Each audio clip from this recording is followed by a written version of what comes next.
এখানে জুলাই যোদ্ধারা রয়েছে।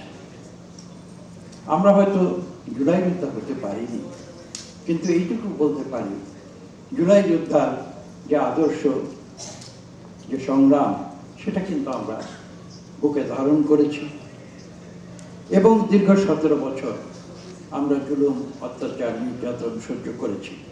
আমি বিশ্বাস করি, আমি একটি ছোট্ট উদাহরণ দিই, ফুটবল খেলায় কিন্তু 11 জন খেলোয়াড় থাকে, কিন্তু খেলায় যখন কেউ জয়লাভ করে কোনো একটি টিম, তখন কিন্তু তার মূল গৌরবটা চলে যায় যে ব্যক্তি গোল করে জয়লাভ করেছেন। সব প্লেয়ার কিন্তু সমান কৃতিত্ব পান না। তো আমি আনন্দের সঙ্গে এবং গর্বের সঙ্গে আমি এটাই বলবো যে আজকের যারা এনসিপি, যারা 2024-এর যারা জুলাই যোদ্ধা, তারা কিন্তু গোলটি করেছে এবং তারা সফল হয়েছেন।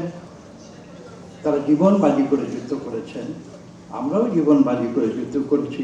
কিন্তু ওই যে বললাম, 11 জন প্লেয়ারের সবাই তো গোল করে, তারা গোল করেছে, আমরা তাদের সফলতায় গর্ববোধ করেছি এবং তাদের যে অর্জন, সেই অর্জনের উপরে ভিত্তি করেই কিন্তু আজকে 12ই ফেব্রুয়ারি নির্বাচন হয়েছে। মূল যে সংগ্রাম, মূল যে প্রতিবাদ, সেটা কিন্তু আমি বিশ্বাস করি গণতন্ত্রের জন্য।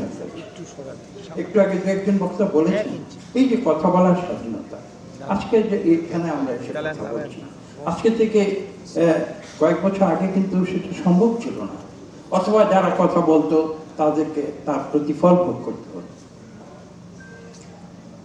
স্বাধীনতার যে সংগ্রাম, সেই সংগ্রাম কিন্তু বাংলাদেশের মানুষ বারবার করে এসেছে, একবার নয়, 1971 থেকে শুরু করে এবং বিভিন্ন সময় যখনই আমরা গণতন্ত্রের পথ থেকে বিচ্যুত হয়েছি। আমাকে ক্ষমা করবেন, আমি একটু আগে বলেছি যে আমি প্রতিবাদী মানুষ, যেটা সঠিক মনে করি সেটা বলি, আমাকে ক্ষমা করবেন, তারপরেও বলছি আমরা সেই 71 থেকে যাত্রা শুরু করে আমরা অনেক নেতারা অনেক সময় অনেক ভুল করেছি, কিন্তু বাংলাদেশের সাধারণ মানুষ কিন্তু ভুল করে নাই।